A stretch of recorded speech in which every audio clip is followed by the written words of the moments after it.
Setengah tahun setelah perceraian kami, sebuah panggilan masuk dari Brahma, mantan suamiku.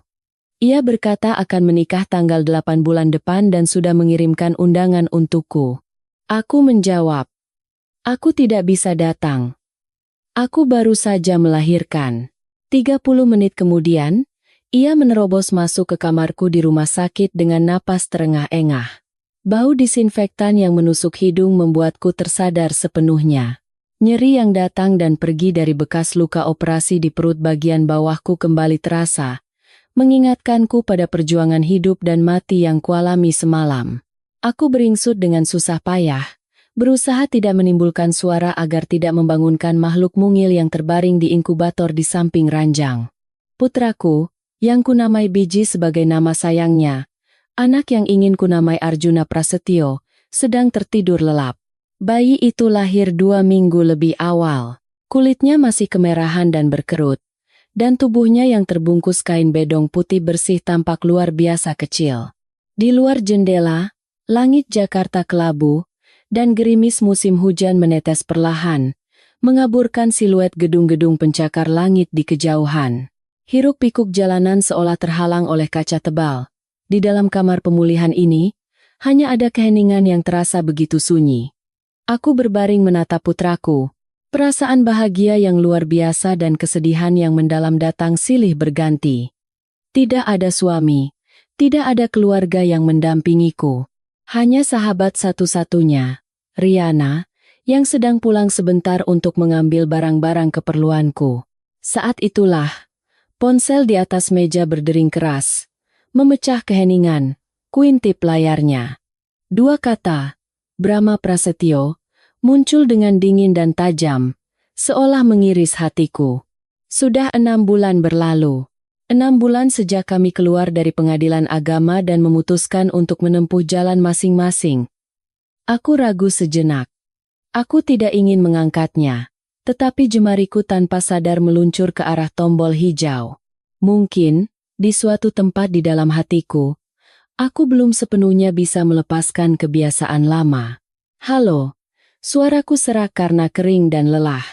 Dari seberang telepon, terdengar suara bariton yang familiar. Suara yang pernah membuatku begitu berdebar-debar saat kuliah itu kini terdengar begitu formal dan berjarak, menakutkan. Kirana, apa kabar? Tanya Brahma. Tapi aku tahu betul itu hanyalah basa-basi untuk tujuan lain. Dia adalah orang yang sibuk mengelola seluruh Prasetyo Group, sebuah raksasa properti. Dia bukan tipe orang yang akan menelepon hanya untuk menanyakan kabar mantan istrinya. Baik, jawabku singkat. Mataku tak lepas dari dada mungil putraku yang naik turun. Ada apa? Bukankah kamu sibuk? Terdengar tawa kecil dari seberang. Tawa penuh percaya diri dari seseorang yang selalu memegang kendali dalam setiap negosiasi. Sifatmu yang ketus itu tidak pernah berubah. Ya? Aku menelepon untuk memberimu satu kabar. Bagaimanapun juga, kita pernah menjadi suami istri. Aku tidak ingin kamu mendengarnya dari orang lain.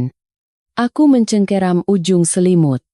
Firasat buruk menyelimutiku. Tanggal 8 bulan depan, saya dan Valerie akan melangsungkan pernikahan di Hotel Mulia. Saya harap kamu juga bisa datang. Lagi pula, meskipun sudah berpisah, kita masih bisa berteman, kan? Kata-kata Brahma terdengar begitu jelas, menusuk telingaku satu persatu. Wajar saja ia menikah. Valerie adalah putri tunggal dari keluarga Handoko yang terpandang, pasangan yang akan sangat membantunya secara bisnis.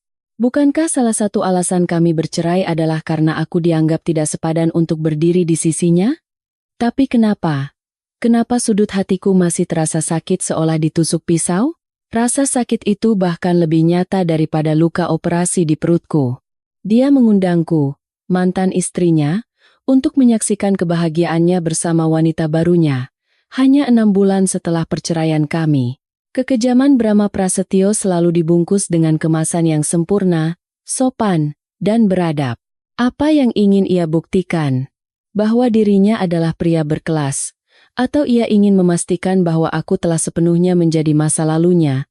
Kirana, kamu masih di sana? Brahma mendesak ketika aku terdiam terlalu lama. Aku menatap putraku. Bayi itu menggeliat. Mulut mungilnya bergerak-gerak. Sebuah kekuatan aneh muncul dari dalam diriku.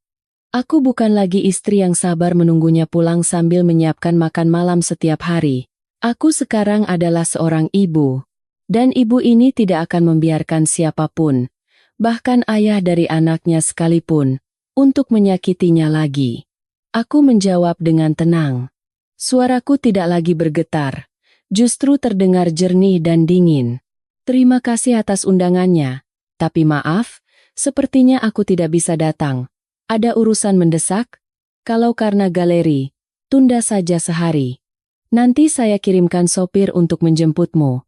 Bukan karena lukisan atau hal semacam itu, potongku. Setiap kata keluar seringan bulu, namun bebannya terasa bertonton. Aku sedang dalam masa nifas. Hening di seberang telepon. Ruang dan waktu seolah berhenti. Aku bisa mendengar suara cangkir yang diletakkan dengan sedikit hentakan, bisikan seseorang di samping Brahma, dan bahkan sepertinya aku bisa mendengar napasnya yang tercekat. Apa katamu? Suara Brahma pecah. Tak ada lagi ketenangan yang dibuat-buat seperti tadi.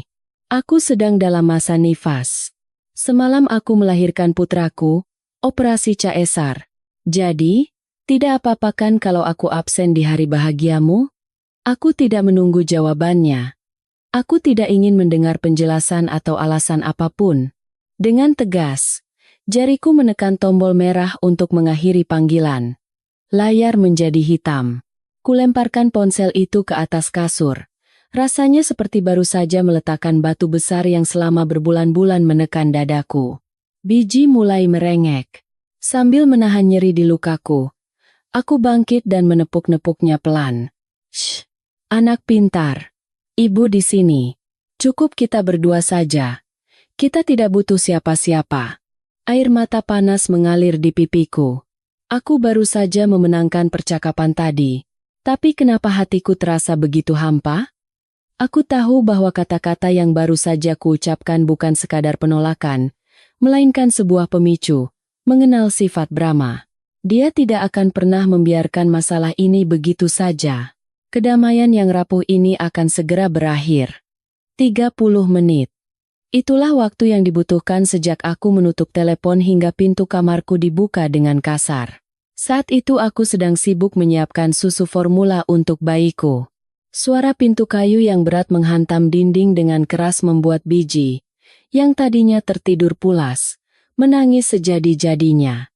Aku bergegas memeluk anakku dan berbalik, siap memarahi siapapun yang berani membuat keributan di rumah sakit.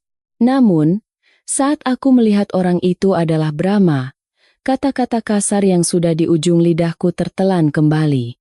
Dia bukan lagi direktur utama Brahma Prasetyo yang kukenal, yang selalu tampil rapi dengan rambut ditata pomade, setelan yang disetrika sempurna, dan wangi parfum mahal. Pria yang berdiri di hadapanku tampak sangat kacau. Ia mengenakan setelan jas berwarna krem, mungkin setelan yang sedang ia coba untuk pernikahannya. Tapi rompinya kusut, dan ujung kemeja dalamnya mencuat keluar. Bunga botonier di dadanya layu, dan rambutnya acak-acakan karena keringat. Wajahnya memerah, napasnya tersengal-sengal, dan dadanya naik turun seperti orang yang baru berlari puluhan kilometer. Butiran keringat sebesar biji jagung mengalir dari dahinya, menuruni pipi, hingga ke ujung dagu. Brahma berdiri terpaku di ambang pintu, matanya yang besar menatapku, lalu beralih ke gumpalan merah yang menangis di pelukanku, dan kembali lagi padaku. Tatapannya dipenuhi keterkejutan, keraguan, dan sesuatu yang belum pernah kulihat darinya, ketakutan. Kirana. Suara yang keluar darinya serak, seperti desau angin yang menyelinap melalui celah pintu. Aku menekan jantungku yang berdebar kencang, berusaha mempertahankan ekspresi sedingin mungkin. Sambil menenangkan bayiku, aku menatap bedong Biji, menghindari tatapannya. Kenapa kamu kesini? Ini ruang pemulihan. Selain yang berkepentingan dilarang masuk, Brahma tidak menghiraukan pengusiranku yang dingin. Ia melangkah masuk dengan langkah panjang dan tergesa. Jarak di antara kami menyempit dalam sekejap. Campuran bau keringat, parfum, dan kebingungan menusuk hidungku. Benarkah? Tanyanya dengan suara bergetar, menunjuk pada bayiku. Anak siapa ini? Aku mengangkat kepala dan menatap lurus ke matanya. Di dalam pupil hitam yang pernah begitu memukauku itu, kini terpantul bayangan seorang wanita lusuh dengan piyama rumah sakit. Anakku, jawabku tegas. Siapa ayahnya? Geram Brahma. Suara itu adalah teriakan yang tertahan di tenggorokannya, tetapi cukup untuk menghancurkan ketenanganku. Ia mendekat, tangannya yang besar mencengkeram pagar ranjang dengan erat, buku-buku jarinya memutih. Aku tersenyum sinis. Senyum yang getir. Pertanyaan yang aneh. Kita sudah bercerai 6 bulan. Aku punya hidupku, kamu punya hidupmu. Apa urusannya denganmu? Anak ini anak siapa, Pak Direktur? Jangan buat aku gila. Brahma kehilangan kendali. Ia mencondongkan tubuhnya, menyejajarkan wajahnya dengan wajahku. 6 bulan. Kamu melahirkan 6 bulan setelah cerai. Kalau dikurangi masa kehamilan 9 bulan, berarti kamu sudah hamil bahkan sebelum kita ke pengadilan agama. Benar. Kan? Kecerdasan dan ketajaman seorang pebisnis membuatnya menyelesaikan perhitungan itu hanya dalam beberapa detik. Aku tahu aku tidak bisa lagi menyembunyikannya, dan aku juga tidak ingin menyembunyikannya lagi. Benar. Aku mengaku dengan tatapan menantang. Lalu kenapa? Kenapa? Suara Brahma meledak. Matanya memerah. Kenapa kamu tidak bilang? Kenapa kamu berani-beraninya menyembunyikan hal sebesar ini dariku? Kalau aku bilang, memangnya kenapa? Balasku ketus. Suaraku penuh kepahitan. Supaya aku bisa mendapatkan belas kasihanmu? Atau supaya kamu, di tengah kesibukanmu mempersiapkan pernikahan dengan nona dari keluarga terpandang itu, mau menyisihkan sedikit rasa tanggung jawab untukku? Lihat dirimu sendiri. Hari itu, saat kita menandatangani surat cerai, apa katamu? Kamu butuh istri yang bisa membantu bisnismu, bukan seorang pelukis yang sepanjang hari hanya melamun. Kamu bilang kamu butuh kebebasan, butuh kesuksesan. Aku sudah memberimu kebebasan itu. Apa lagi yang kamu mau? Brahma membeku. Kata-kata yang dulu ia tancapkan seperti pisau di hatiku, kini ku kembalikan padanya tanpa kurang satu kata pun. Ia melepaskan pegangannya dari pagar ranjang dan mundur selangkah. Seolah baru saja ditampar dengan keras.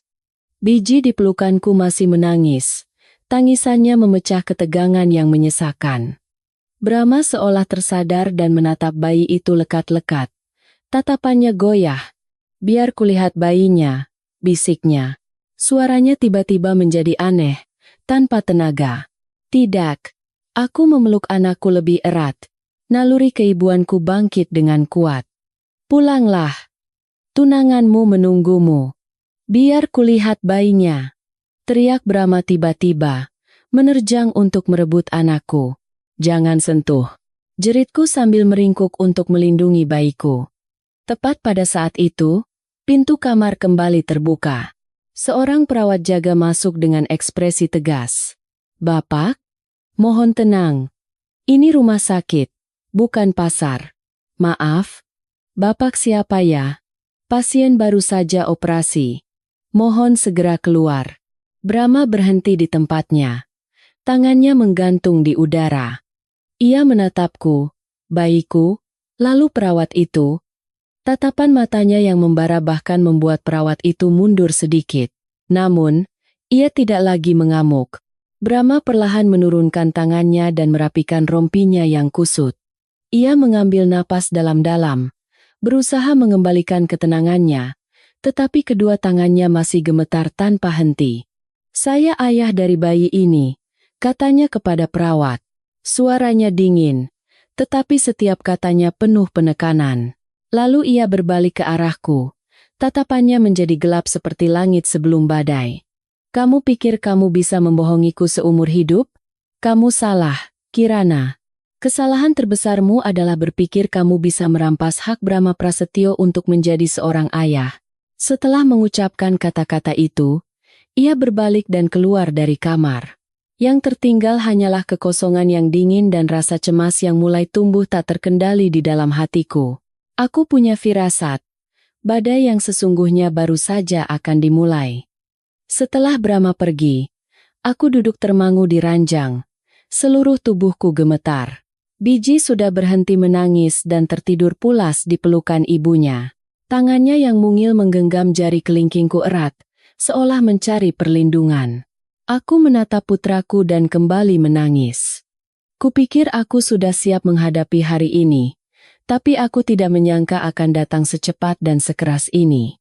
Kemunculan Brahma bagaikan batu besar yang dilemparkan ke danau tenang yang selama ini kujaga dengan susah payah. Aku takut.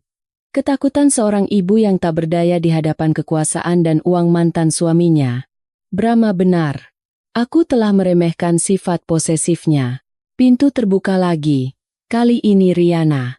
Sahabat terbaikku itu masuk sambil membawa tas besar dan kecil di kedua tangannya. Melihat mataku yang merah dan bengkak, ia panik. Kenapa? Luka operasimu sakit? Atau bayinya rewel? Riana melempar bawaannya ke sofa dan berlari menyentuh dahiku. Brahma tadi kesini. Aku berkata dengan suara lirih. Mata Riana membelalak, mulutnya menganga. Apa? Manusia itu sudah tahu. Kok bisa secepat ini? Tadi dia telepon mau mengundangku ke pernikahannya. Aku salah bicara. Aku bilang aku sedang masa nifas. Riana menepuk dahinya sendiri. Ya Tuhan, Kirana. Kamu sudah menyenggol sarang lebah. Jadi, bagaimana reaksinya? Aku menceritakan secara singkat pertemuan yang singkat namun penuh badai tadi. Setelah mendengar ceritaku, wajah Riana mengeras. Ia mondar-mandir di dalam kamar, menunjukkan kecemasannya yang kentara. Mengenal sifat Brahma, dia tidak akan tinggal diam. Manusia itu ambisius dan diam-diam sangat patriarkis. Begitu tahu ada anak laki-laki pewaris tahtanya, dia pasti akan melakukan segala cara untuk merebut bayi itu. Kamu mau bagaimana? Aku tidak tahu. Aku menggelengkan kepala. Rasa tak berdaya menyelimuti seluruh tubuhku. Aku bisa membesarkannya sendiri. Aku punya tabungan, dan galeri juga berjalan lancar. Aku tidak butuh uangnya. Masalahnya bukan uang, bentak Riana. Masalahnya adalah harga diri manusia itu dan keluarga besarnya. Kamu pikir ibunya akan diam saja membiarkan cucu pertama keluarga Prasetyo hidup di luar sana? Kata-kata Riana menusuk hatiku seperti jarum. Mantan ibu mertuaku. Dia adalah wanita yang tajam dan mengutamakan nama baik keluarga di atas segalanya. Dulu saja, ia tidak pernah menyukaiku karena aku hanya seorang pelukis miskin dari keluarga biasa. Sekarang, jika ia tahu aku melahirkan cucu laki-laki pertama untuk keluarganya, ia akan menganggap anak itu sebagai aset keluarga Prasetyo, bukan sebagai anakku. Tiba-tiba pintu kamar kembali terbuka dengan kasar. Kali ini bukan hanya satu orang, melainkan beberapa. Brahma berjalan di depan. Ia telah melepas rompinya dan mengenakan kemeja putih dengan dasi yang dilonggarkan dan lengan yang digulung hingga siku. Di belakangnya, ada 3 orang dokter berwibawa berjubah putih dan 2 perawat yang mendorong berbagai macam alat medis. Apa-apaan ini? Aku ketakutan dan memeluk anakku erat-erat. Brahma bahkan tidak menatapku. Ia berbalik ke arah dokter yang paling tua dan berkata dengan sopan, "Profesor, tolong periksa kondisi bayi ini secara komprehensif. Bayi ini lahir 2 minggu lebih awal. Saya khawatir paru-parunya belum sempurna. Dan tolong ambil sampel untuk tes DNA juga." "Brahma, kamu gila," teriakku, mencoba bangkit. Tetapi rasa sakit dari luka operasi membuatku terduduk kembali di ranjang. Brahma mendekat dan menekan bahuku. Tangannya panas dan kuat, tetapi aku bisa merasakan pengendalian diri agar tidak menyakitiku. "Diam dan berbaring saja. Luka operasimu tidak boleh basah." Suaranya rendah dan dalam. Sikap agresifnya tadi telah hilang, tetapi nada perintah yang tak terbantahkan masih ada. "Aku hanya melakukan yang terbaik untuk anakku. Kamu tidak punya hak untuk menghalanginya." Ini anakku. Tes seperti itu tidak perlu. Anak ini anakku, dan juga anakmu. Geram Brahma rendah di depan wajahku. Matanya menembus jauh ke dalam mataku. Tatapan yang bercampur antara amarah dan keyakinan. Lihat wajahnya. Kirana. Dahi lebar itu. Bibir yang sedikit cemberut itu. Sampai kapan kamu akan menyangkal kenyataan? Aku menunduk menatap biji. Bayi itu tertidur. Wajah mungilnya benar-benar miniatur Brahma. Bahkan caranya mengerutkan kening saat tidur pun sangat mirip dengan ayahnya. Ikatan darah bukanlah sesuatu yang bisa disangkal dengan kata-kata. Profesor Budi adalah ahli neonatologi terbaik di negeri ini. Brahma merendahkan suaranya untuk menjelaskan, tetapi pandangannya masih terpaku pada bayinya. Fasilitas rumah sakit ini bagus, tapi bukan yang terbaik. Aku harus memastikan putraku tidak punya masalah apapun. Riana yang berdiri di samping mencoba ikut campur, tetapi dihalangi oleh bodyguard Brahma yang berjaga di depan pintu. Ia hanya bisa menatapku dengan cemas. Para dokter mulai memeriksa biji. Mereka menangani bayi itu dengan profesional dan lembut. Aku hanya bisa pasrah menyaksikan mereka mengambil darah dari tumit putraku untuk sampel tes. Ketika jarum menusuk kulitnya, bayi itu menjerit, dan hatiku terasa seperti terbakar. Brahma memalingkan wajahnya. Di punggung tangannya yang terkepal, urat-urat biru menonjol. Dia juga merasakan sakit. Aku menyadari itu. Bahkan setelah para dokter selesai memeriksa dan pergi, Brahma tetap di sana. Ia menarik kursi dan duduk di samping inkubator. Ia duduk diam, memandangi bayinya yang sudah berhenti menangis dan kembali tertidur. Suasana di dalam ruangan menjadi tenang, dan ketegangan berubah menjadi kesedihan yang samar. "Kenapa?" tanya Brahma tanpa menatapku. Pandangannya masih terpaku pada bayi itu. Pertanyaan yang sama, tetapi tidak ada lagi kemarahan. Hanya ada penyesalan yang berat. Selama 6 bulan ini, aku hidup seperti mesin. Tapi kamu mengandung anakku, menahan mual, merasakan perubahan tubuh, dan melahirkannya sendirian. Kamu anggap aku ini apa? Orang asing di jalan pun tidak akan sekejam ini. Pilihanmu adalah bisnismu, kan? Jawabku dengan suara lelah. Kamu memilih perjalanan dinas yang panjang dan jamuan minum-minum. Kamu memilih Valerie yang bisa memberimu kontrak-kontrak besar. Aku hanya memilih cara untuk melindungi anakku dari perhitungan bisnismu. Brahma menoleh padaku. Tatapannya rumit. Campuran antara penyesalan dan keras kepala seorang pria yang tidak akan pernah mengakui kesalahannya. Aku tidak pernah bilang tidak ingin punya anak. Kalau aku tahu kamu hamil, aku tidak akan pernah menceraikanmu. Itulah alasannya aku tidak memberitahumu. Aku tersenyum sedih. Aku tidak mau pernikahan yang dipertahankan hanya karena rasa tanggung jawab. Aku ingin dicintai, Brahma. Tapi kamu sudah lama berhenti mencintaiku. Brahma terdiam. Ia tidak membantah. Mungkin ia juga menyadari kebenaran yang telanjang itu. Pernikahan kami sudah mati perlahan-lahan jauh sebelum kami menandatangani surat cerai.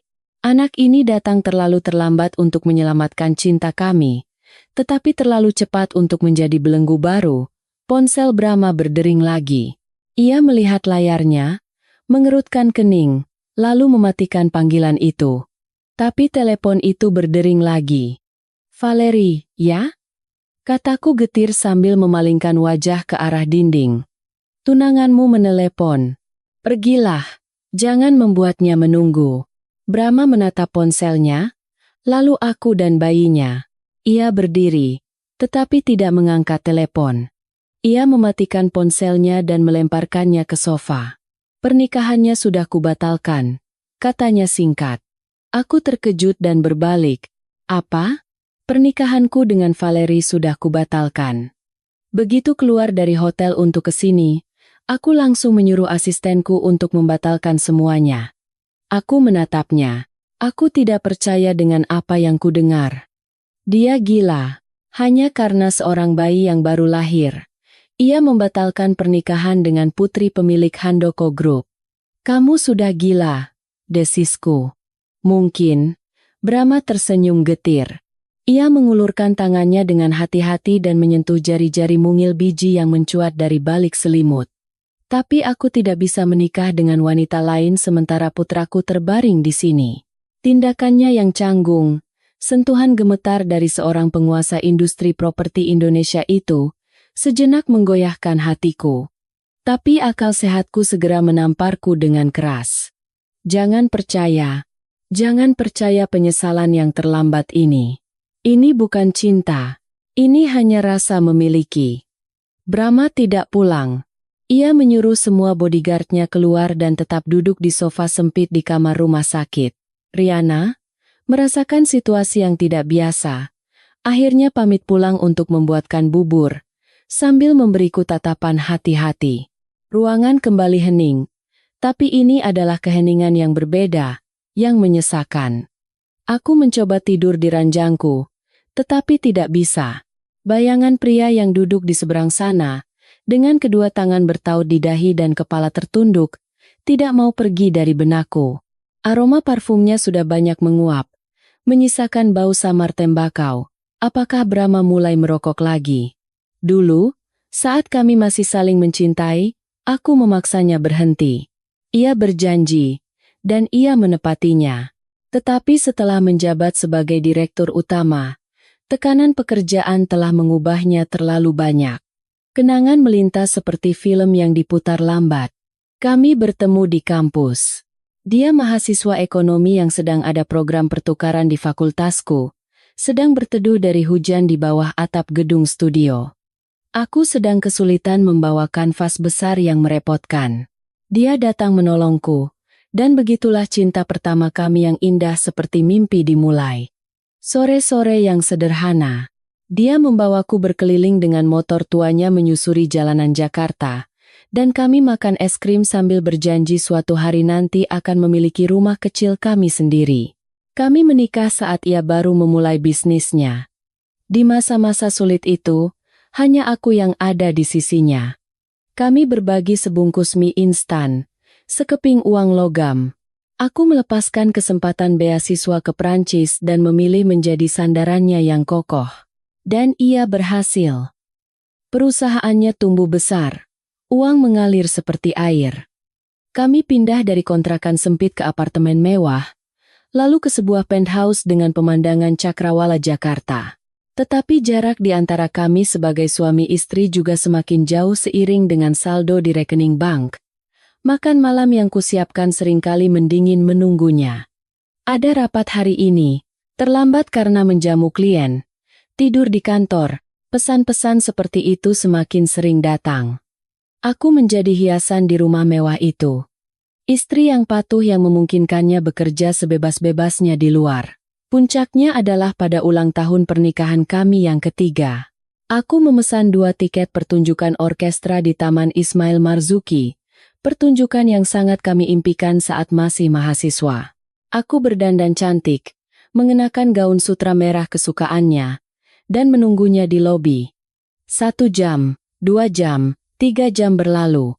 Pertunjukan berakhir. Semua orang pulang, dan aku berdiri sendirian di bawah lampu yang gemerlap. Puluhan kali aku menelepon, tetapi tidak ada yang menjawab. Hampir tengah malam, ia pulang dalam keadaan mabuk. Ia bilang lupa, sibuk dengan urusan merger perusahaan dengan mitra. Sebagai permintaan maaf, ia melemparkan sebuah tas tangan bermerek padaku, lalu tertidur pulas. Aku menatap tas itu dan suamiku yang mendengkur. Saat itu aku sadar, pria yang kucintai telah mati. Yang tersisa hanyalah mesin pencari uang tanpa perasaan, Direktur Utama Brahma Prasetyo. Keesokan harinya, sebagai usaha terakhir, aku membawakan makan siang untuknya. Saat aku naik lift di kantornya, aku mencium bau parfum asing di jas yang tergantung di kursinya. Chanel nomor 5, bukan jenis parfum yang kupakai. Dan aku melihat Valerie, sekretaris sekaligus mitra strategisnya, keluar dari ruangannya dengan senyum penuh arti. Tetesan air terakhir telah membuat gelas itu tumpah. Aku menyodorkan surat gugatan cerai. Apa yang kamu pikirkan? Suara Brahma menarikku kembali ke masa kini. Ia mengangkat kepala dan menatapku lekat-lekat. Tatapannya tidak lagi tajam, melainkan tenggelam dalam kesedihan yang mendalam. Aku sedang memikirkan hari di mana aku menunggumu di tim, kataku terus terang. Brahma tersentak. Ekspresi kaget melintas di wajahnya. Mungkin ia mengingatnya, atau mungkin sudah lupa. Bagaimanapun, itu hanyalah hal sepele dalam hidupnya yang hebat. Maaf, katanya dengan suara rendah dan serak. Hari itu aku benar-benar tidak bisa meninggalkan rapat. Sudah tidak penting lagi sekarang. Aku tersenyum tipis. Setiap gerakan membuat luka operasiku nyeri. Masa lalu biarlah berlalu. Kamu sudah mendapatkan semua yang kamu inginkan. Bisnis, ketenaran. Aku hanya berharap kelak putraku tidak menjadi pria yang tidak peduli dan egois sepertimu. Brahma bangkit dengan cepat. Sofa berderit. Ucapanku sepertinya menyinggung harga dirinya. Kamu boleh menyalahkanku sebagai suami, tapi jangan hakimi aku sebagai seorang ayah. Aku bahkan belum punya kesempatan untuk membuktikannya. Ia menggeram. Aku akan memberikan kompensasi pada putraku. Aku akan memastikan ia tidak kekurangan apapun. Sekolah terbaik, barang-barang terbaik, dan masa depan yang paling cemerlang. Terbaik yang kamu maksud itu pada akhirnya adalah uang, kan? Aku menatap lurus ke matanya. Tapi yang dibutuhkan seorang anak adalah cinta dan kehadiran, bukan kartu kredit tanpa batas atau ayah yang hanya datang untuk menandatangani rapor. Lalu apa maumu? Brahma mendekat keranjang. Bayangannya yang besar menaungiku. Kamu ingin aku meninggalkan segalanya dan pulang untuk mengganti popok bayi? Berpikirlah realistis. Kirana, uang memang tidak bisa membeli kebahagiaan, tapi tanpa uang, jangan harap kamu bisa melindungi anakmu. Dengan galeri kecilmu itu, apa kamu pikir bisa memberikan sebanyak yang bisa kuberikan pada anak kita? Mungkin aku tidak sekaya dirimu, tapi aku bisa memberinya kedamaian. Kedamaian? Brahma tertawa sinis. Kamu pikir bisa menghindari pandangan masyarakat sebagai seorang ibu tunggal? Kamu pikir orang-orang akan diam saja melihat mantan istri Brahma Prasetyo membesarkan anaknya di sebuah apartemen sederhana? Kamu terlalu naif. Perdebatan kami terhenti oleh suara ketukan pintu. Seorang pria berjas hitam, sepertinya asistennya, masuk, menunduk pada Brahma, lalu meletakkan setumpuk dokumen di atas meja. Pak, semua sudah diurus. Pernikahan telah dibatalkan, dan pihak keluarga Nona Valeri sangat marah. Presiden Direktur Handoko ingin bertemu dengan Bapak secepatnya. Brahma melambaikan tangannya. Ekspresinya dingin. Bilang nanti saya temui. Sekarang saya sibuk. Dan keluarlah. Brahma berteriak. Asisten itu bergegas pergi. Brahma mengambil tumpukan dokumen itu, mengeluarkan selembar kertas, dan menyodorkannya padaku. Apa ini? Tanyaku curiga. Baca saja, katanya singkat. Aku menerima kertas itu dan membaca tulisan tebal di atasnya. Mataku berkunang-kunang. Itu adalah perjanjian pengasuhan dan dukungan anak.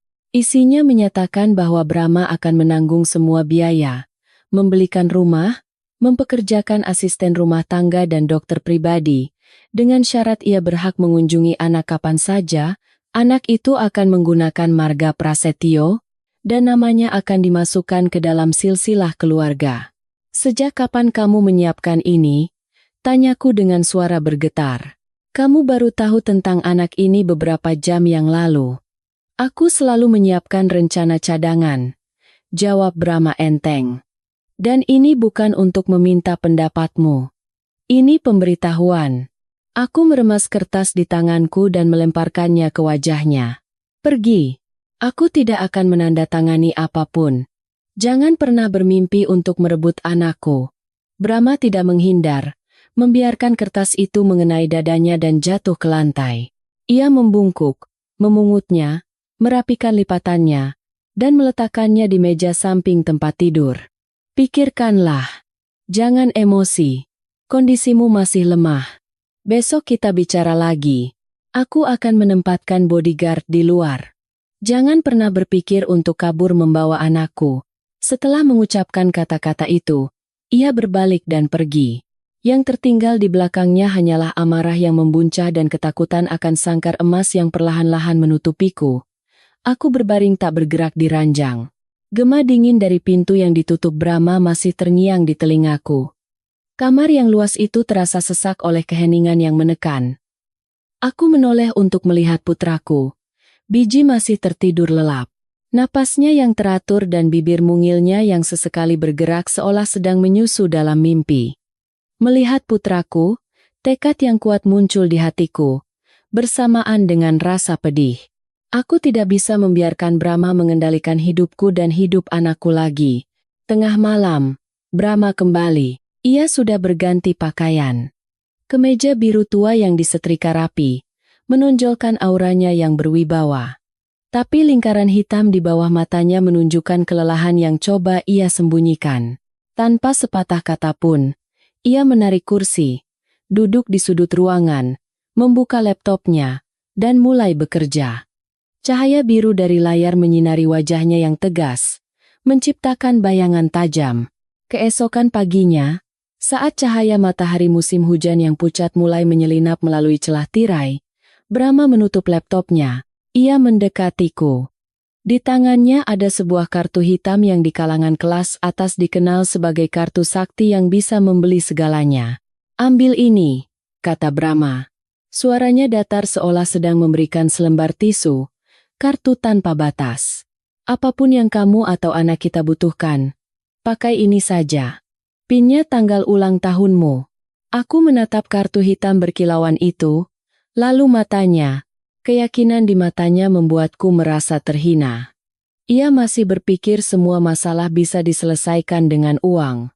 Tidak perlu, aku menepis tangannya. Uangku sendiri cukup untuk membesarkan anak. Brahma mengerutkan kening. Rasa tidak senang yang kentara terlihat jelas. "Berhentilah keras kepala, Kirana.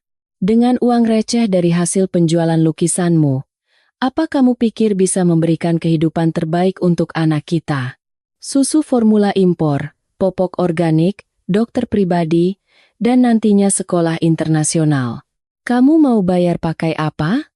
"Aku akan membesarkan anakku dengan caraku sendiri." Aku balas menantang, menahan getaran dalam suaraku.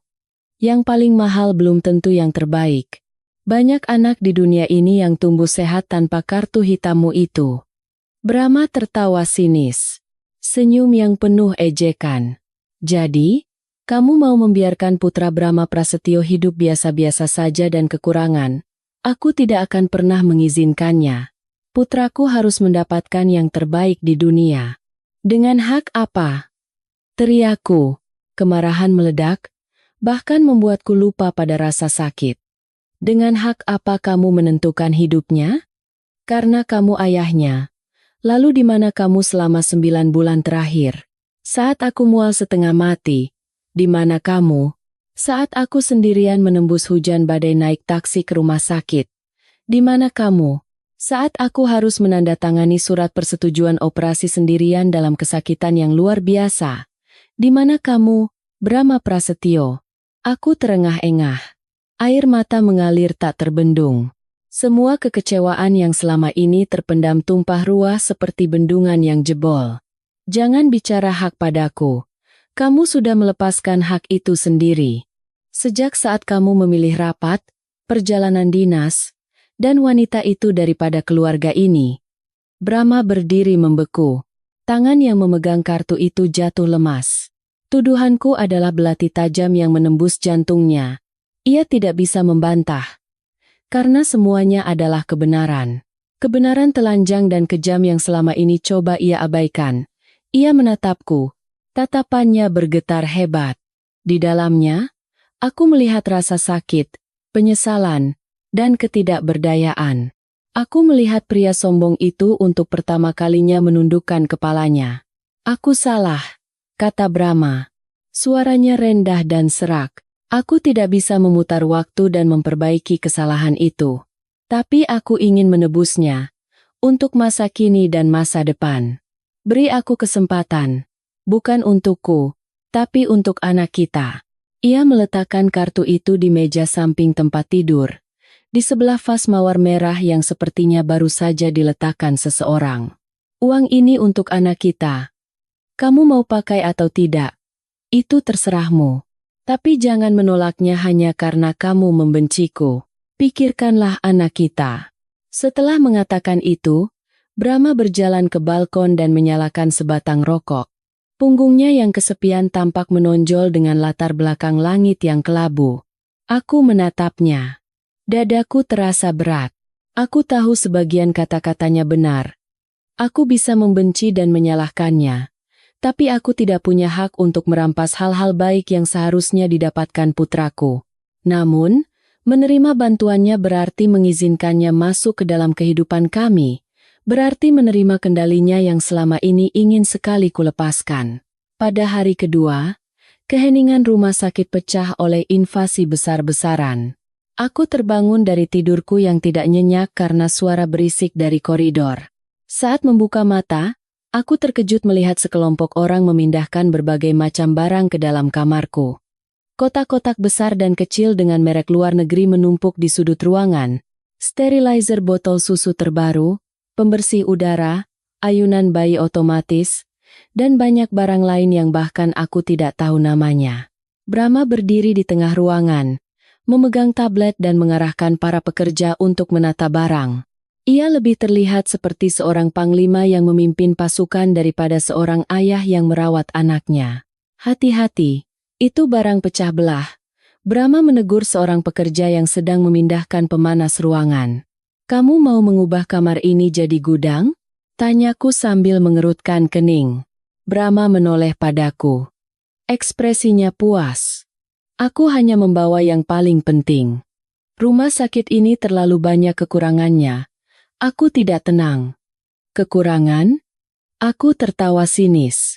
Ini adalah kamar VIP termahal di rumah sakit ini. Sepertinya masih belum memenuhi standarmu, ya? Brahma menjawab dengan enteng. Tepat pada saat itu, seorang wanita parubaya masuk. Ia mengenakan seragam biru muda, rambutnya disanggul rapi, dan wajahnya yang tegas memancarkan profesionalisme. Di dadanya tersemat papan nama, Susi, spesialis perawatan bayi baru lahir.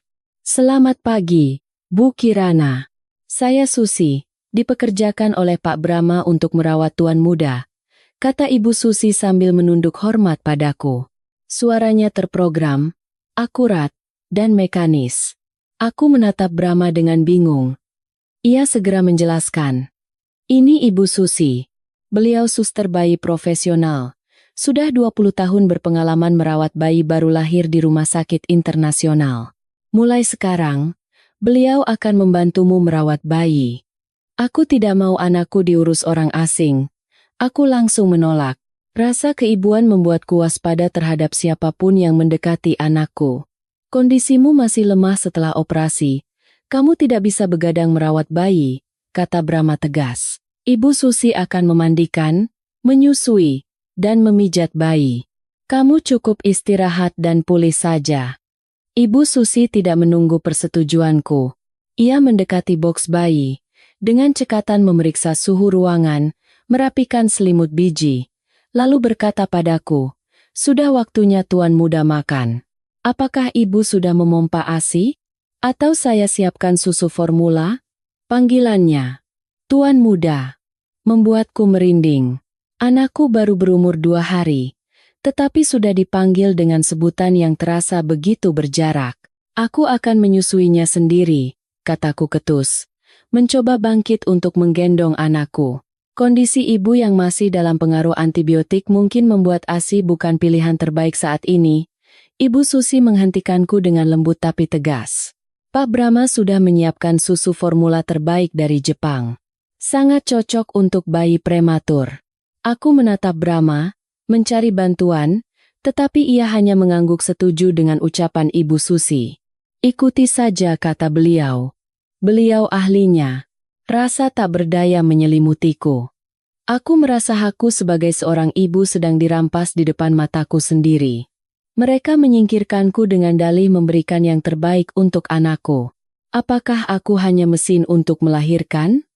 Setelah tugas selesai, apakah aku harus menyingkir dan menyerahkan tempatku pada para ahli dan mesin-mesin modern? Aku menggigit bibir, menyaksikan Ibu Susi dengan cekatan menggendong anakku, menyuapinya dengan botol, dan membuatnya bersendawa. Semua gerakannya sempurna dan akurat, tanpa sedikit pun kecanggungan. Tapi kenapa terasa begitu dingin? Tidak ada kehangatan cinta ibu, tidak ada ikatan suci antara ibu dan anak. Brahma menyaksikan pemandangan itu dengan puas. Ia percaya pada profesionalisme, pada prosedur standar. Ia tidak mengerti bahwa yang lebih dibutuhkan seorang bayi daripada semua prosedur itu adalah kehangatan ibunya. Istirahatlah, kata Brahma padaku, lalu mulai menelepon asistennya untuk membahas pekerjaan. Aku berbalik menghadap dinding. Air mataku kembali mengalir. Di dalam ruangan yang penuh dengan orang dan barang ini, aku merasa sangat terisolasi. Kendali Brahma, dengan nama perhatian dan kekhawatiran, semakin mencekik leherku. Jika aku tidak melakukan sesuatu, aku benar-benar akan kehilangan anakku. Siang itu, Riana kembali. Ia membawa rantang berisi sup daun katuk yang sebenarnya sangat kubenci, tapi harus kumakan demi ASI. Begitu masuk ke kamar dan melihat tumpukan barang serta suster bayi yang bergerak seperti robot, mata Riana membelalak. Ini semua apa? Riana duduk di sampingku dan berbisik. Aku kira aku salah masuk ke mal. Karya Brahma Prasetyo. Aku berbisik kembali, tersenyum getir, memastikan Ibu Susi tidak mendengar. Dia bahkan mempekerjakan suster bayi profesional. Aku sekarang jadi pengangguran. Riana melirik Ibu Susi dengan waspada, lalu mendekatkan bibirnya ke telingaku dan berkata pelan. Situasinya gawat. Kirana, aku baru dengar. Keluarga Brahma sedang menyiapkan proses hukum untuk mengambil hak asuh cucu mereka. Ibunya, Bu Larasati itu, katanya sudah menghubungi pengacara. Kamu tahu kan betapa mengerikannya wanita itu. Jantungku terasa mencelos. Mantan ibu mertuaku. Selama 3 tahun pernikahan, Bu Larasati adalah mimpi burukku. Ia adalah wanita besi yang menjunjung tinggi kehormatan dan nama keluarga di atas nyawanya sendiri. Begitu tahu keberadaan biji, ia akan melakukan segala cara untuk mengambil anak itu dan menghapusku selamanya dari kehidupannya. Aku harus bagaimana sekarang, Ri? Aku menggenggam tangan sahabatku erat. Suaraku bergetar. Aku tidak bisa kehilangan anakku. Kita harus kabur, kata Riana dengan suara yakin. Tatapannya tegas. Kalau tetap di sini, kamu akan habis. Brahma hanya sedang membujukmu agar kamu tenang. Begitu bayinya sedikit lebih besar, dia pasti akan berubah. Kabur kemana?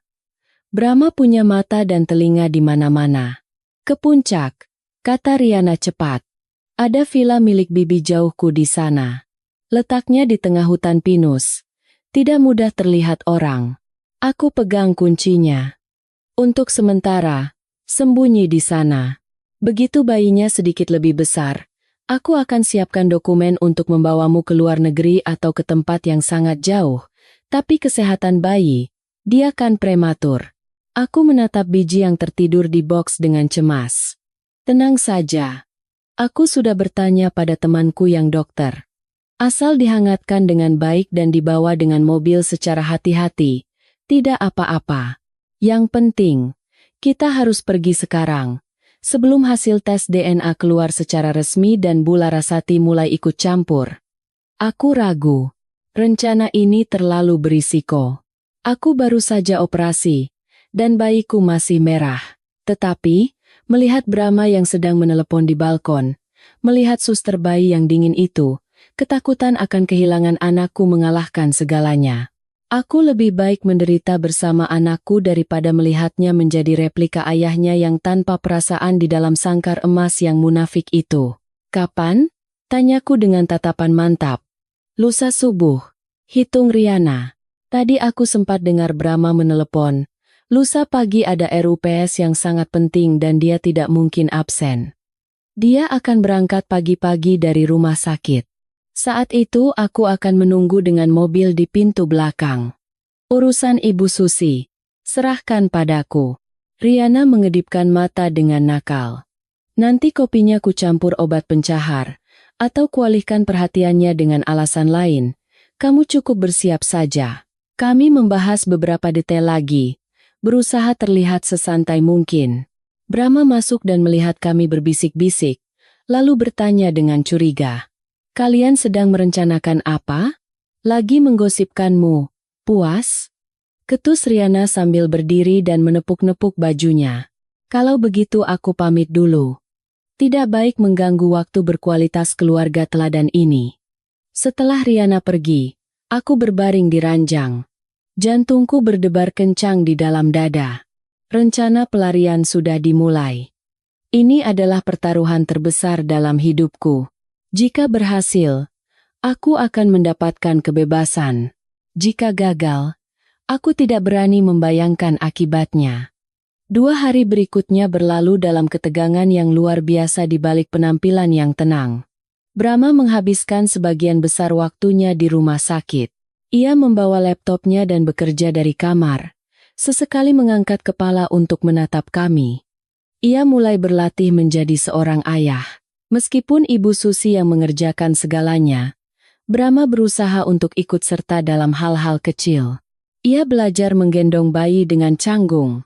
Tangannya yang besar, yang biasa menandatangani kontrak miliaran rupiah, kini gemetar saat menopang kepala biji yang rapuh. Suatu kali, aku melihatnya diam-diam memasukkan jarinya ke telapak tangan bayinya. Dalam tidurnya, biji secara refleks menggenggam erat jari ayahnya. Brahma membeku. Senyum lembut yang jarang terlihat merekah di bibirnya. Saat itu, ia benar-benar terlihat hangat dan ramah. Pemandangan itu mengingatkanku pada mahasiswa di masa lalu yang pernah berjanji akan membangun keluarga bahagia bersamaku. Genggamannya kuat, bisik Brahma sambil menoleh padaku. Matanya berbinar karena gembira. Nanti kalau besar, anak ini pasti kuat. Mirip aku. Aku yang melahirkannya, kataku ketus, lalu menyesal. Brahma menatapku. Tatapannya melembut. Kirana, aku tahu kamu masih marah padaku. Tapi aku benar-benar ingin hubungan kita kembali normal, setidaknya demi anak kita. Kamu pikir semudah itu? Aku menghindari tatapannya dan memalingkan wajah. Luka di hati tidak semudah itu dilupakan. Aku akan menunggu, kata Brahma tegas. Aku akan membuktikan padamu bahwa aku sudah berubah. Kata-katanya sangat menggoyahkan hatiku. Saat melihatnya dengan canggung mengganti popok bayi di bawah bimbingan Ibu Susi, saat melihatnya terbangun tengah malam karena tangisan bayi, aku hampir menyerah dan percaya pada gambaran keluarga bahagia yang ia tawarkan. Namun, dering telepon bisnis yang tak henti-hentinya dan instruksi dingin yang ia berikan pada bawahannya di seberang telepon menarikku kembali ke kenyataan. Ia masih Brahma Prasetyo yang ambisius dan otoriter. Perubahan ini hanya sementara. Hanya emosi sesaat seorang pria yang baru pertama kali menjadi ayah. Ketika kebaruan ini berlalu dan tekanan pekerjaan kembali datang, apakah ia masih akan sabar duduk memandangi bayinya yang tertidur? Atau ia akan kembali berlari mengejar penaklukan baru, meninggalkan kami di penthouse yang dingin itu? Aku tidak bisa mempertaruhkan hidupku dan hidup anakku pada keyakinan yang begitu rapuh. Sehari sebelum pelarian, sore itu Brahma membawa semangkuk sup herbal. Ia bilang menyuruh koki pribadinya yang membuat, dan memintaku memakannya selagi hangat. Ia dengan lembut menyendokkan sup, meniupnya, lalu menyodorkannya ke mulutku. Aku menatap mangkuk sup itu dan dirinya. Perhatian seperti ini, dulu pasti akan membuatku menangis bahagia. Tapi sekarang, ini hanya membuatku merasa bersalah. Aku akan segera menipunya dan kabur membawa anaknya. Terima kasih. Aku menerima mangkuk itu dan memakannya secara mekanis. Besok pagi ada rapat penting, kata Brahma. Aku akan datang sedikit terlambat, jadi dengarkan kata-kata Ibu Susi.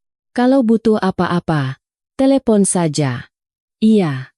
Fokus saja pada pekerjaanmu, jawabku, berusaha menjaga suaraku setenang mungkin.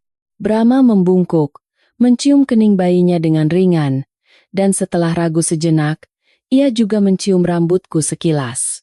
Selamat tidur. Ia pergi, dan pintu tertutup. Aku duduk di sana, memegangi dada kiriku. Jantungku berdebar kencang karena takut dan rasa bersalah. Maafkan aku, Brahma. Aku tidak punya pilihan lain. Aku harus pergi untuk melindungi diriku dan anakku. Malam itu, aku hampir tidak bisa tidur. Diam-diam aku mengemasi beberapa pakaian bayi yang penting ke dalam tas kecil dan menyembunyikannya di bawah tempat tidur. Aku melihat jam, menghitung mundur waktu. Waktu seolah mengejekku, berjalan begitu lambat. Di luar, hujan mulai turun deras.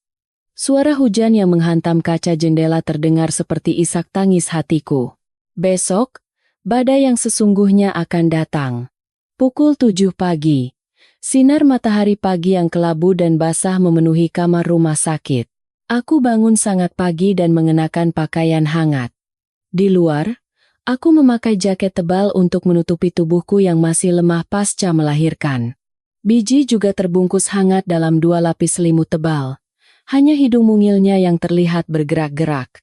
Jantungku berdebar seolah mau melompat keluar dari dada. Setiap sarafku tegang seperti senar gitar. Aku duduk di tepi ranjang, menatap tajam ke arah pintu, mencengkeram gagang tas.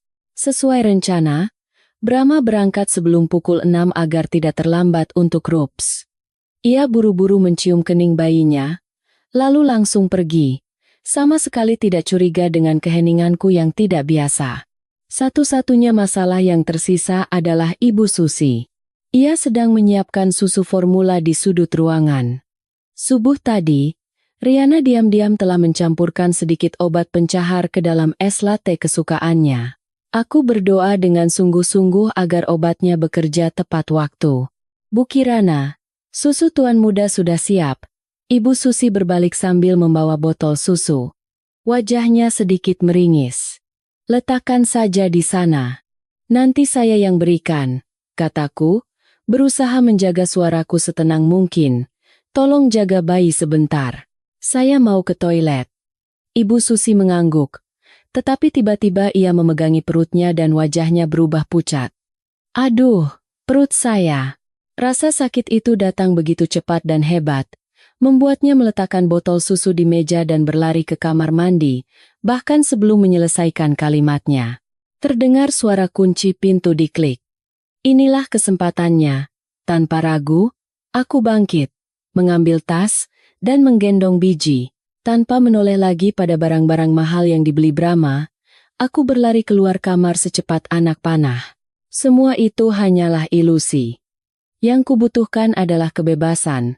Koridor rumah sakit di pagi hari sepi. Aku menundukkan kepala dan berjalan cepat menuju lift karyawan di ujung koridor. Sesuai pesan Riana, lift ini jarang digunakan dan langsung terhubung ke bagian belakang gedung yang tidak memiliki kamera pengawas. Luka operasiku terasa nyeri seiring dengan langkahku yang cepat, dan keringat dingin membasahi punggungku. Aku menggertakkan gigi dan berbisik pada anakku. Kuat ya, nak, sebentar lagi kita bebas. Begitu pintu lift terbuka, bau apek menyengat hidungku. Aku memejamkan mata, masuk, dan menekan tombol lantai basement. Angka-angka di panel menari-nari di depan mataku. 5, 4, 3, 2, 1. Ting. Pintu terbuka, dan angin dingin menyambutku. Aku melangkah keluar dan melihat sekeliling. Mobil Toyota Agya merah milik Riana yang sudah kukenal terparkir tersembunyi di balik tempat sampah besar. Lampu depan mobil berkedip 2 kali, dan aku berlari dengan gembira. Pintu mobil terbuka. Cepat masuk, desak Riana dengan wajah sangat tegang. Aku cepat-cepat masuk ke kursi belakang dan membanting pintu. Riana langsung menginjak gas, dan mobil melesat pergi. Di belakang, tertinggal gedung rumah sakit putih yang menjulang seperti monster raksasa. Berhasil, teriak Riana sambil memukul setir. Sudah kubilangkan, Ibu Susi itu tidak akan bisa melawanku. Aku menghela napas dan menyandarkan punggung ke kursi. Aku melihat putraku yang masih tertidur pulas di pelukanku. Rasa lega menyebar ke setiap sel tubuhku, tetapi ketakutan belum melepaskanku. Jangan senang dulu. Kita harus keluar dari Jakarta, kataku sambil terus menoleh ke belakang, memastikan tidak ada yang mengikuti. Mobil kami meliuk-liuk di antara jalanan yang padat di jam sibuk, menuju jalan tol dalam kota. Hujan semakin deras, menghantam kaca mobil dengan keras.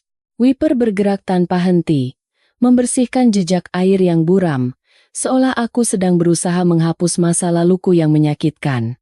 Jalan tol sepi, dan Riana menambah kecepatan.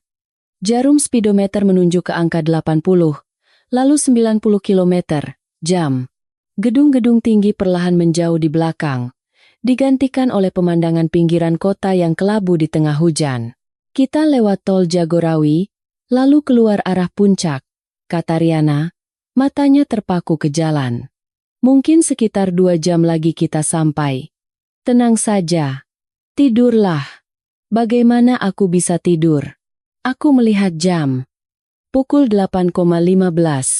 Saat ini, Ibu Susi pasti sudah keluar dari kamar mandi dan menyadari aku telah pergi. Ia akan menelepon Brahma. Apa yang akan dilakukan Brahma? Ia akan marah besar dan mengobrak-abrik seluruh Jakarta untuk menemukanku. Aku bergidik dan memeluk anakku lebih erat. Riana, apa Brahma bisa menemukan kita? Tidak mungkin. Riana tertawa sinis. Mobil ini kupinjam dari sepupu jauh. Plat nomornya juga dari luar kota. Dan ponselmu, sudah kumatikan dan kubuang kartu SIM-nya kan? Seperti yang kusuruh? Aku meraba sakuku. Ponsel baru yang diberikan Brahma beberapa hari lalu ada di sana? Diam, aku sudah mematikannya sesuai instruksi. Semoga saja begitu. Aku menghela napas. Tapi instingku mengatakan semuanya tidak akan semudah itu. Brahma bukan lawan yang mudah. Ia adalah rubah tua di dunia bisnis. Perhitungan dan kontrolnya mungkin jauh di luar imajinasi kami. Setelah sekitar 30 menit perjalanan, kami sudah melewati tol Jagorawi dan menuju arah Ciawi. Udara di dalam mobil terasa berat, hanya terdengar suara mesin yang teratur dan deru hujan. Tiba-tiba, suara dering yang memekakkan telinga terdengar. Dering! Dering! Aku terkejut, hampir saja menjatuhkan bayiku. Suara itu berasal dari saku jaketku. Ponsel yang diberikan Brahma. Kirana, kan sudah kusuruh buang kartunya. Teriak Riana panik. Sudah kumatikan. Kok bisa berdering? Aku tergagap mengambil ponsel. Layarnya menyala terang, menampilkan nomor tak dikenal. Tapi aku tahu pasti siapa itu. Aku menatap Riana dengan gemetar. Bagaimana ini? Jangan diangkat. Buang. Lempar keluar jendela sekarang juga. Perintah Riana. Aku mencoba menurunkan kaca mobil untuk melempar ponsel. Tapi jariku berhenti. Jika aku tidak mengangkatnya, apa yang akan dilakukan Brahma? Ia tidak akan berhenti. Ia akan terus mencari, dan hasilnya akan lebih buruk. Aku mengambil napas dalam-dalam, mengumpulkan keberanian, dan menggeser layar. Halo, hening di seberang. Begitu hening hingga aku bisa mendengar napasku sendiri. Menyenangkan perjalanannya, suara Brahma terdengar. Sangat tenang. Tidak ada teriakan, tidak ada kemarahan. Hanya ada ketenangan yang kejam. Bagaimana? Bagaimana kamu tahu? Aku tergagap. Lupa bahwa aku harus tetap tenang. Kamu pikir ponsel itu hanya untuk menelepon? Brahma tertawa rendah. Tawa itu terdengar seperti pisau yang menggores kaca. Ada chip lacak satelit independen di dalamnya. Otomatis aktif begitu keluar dari zona aman. Begitu kamu melangkah keluar dari rumah sakit, peringatan langsung masuk ke komputerku. Aku membeku. Semua ini adalah permainannya. Kupikir aku sudah berhasil kabur, padahal aku hanya berlari di dalam sangkar tak terlihat yang telah ia siapkan. Apa maumu? Tanyaku dengan suara bergetar putus asa. Segera kembali. Tidak akan. Teriakku. Aku tidak akan pernah kembali ke penjara itu. Aku dan anakku akan pergi ke tempat yang sangat jauh. Lihat keluar jendela kananmu. Suara Brahma masih tenang. Aku menoleh ke kanan. Sebuah SUV hitam besar melaju sejajar dengan mobil kami. Kaca mobilnya turun, dan seorang pria berkacamata hitam melambai padaku, lalu menunjuk mobil kami dengan mengancam. Itu bodyguardku.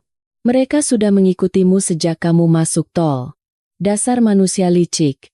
Aku menangis karena marah. Dengar baik-baik, Kirana. Suara Brahma menjadi tegas dan keras. Aku beri waktu 30 menit. Putar balik dan kembali.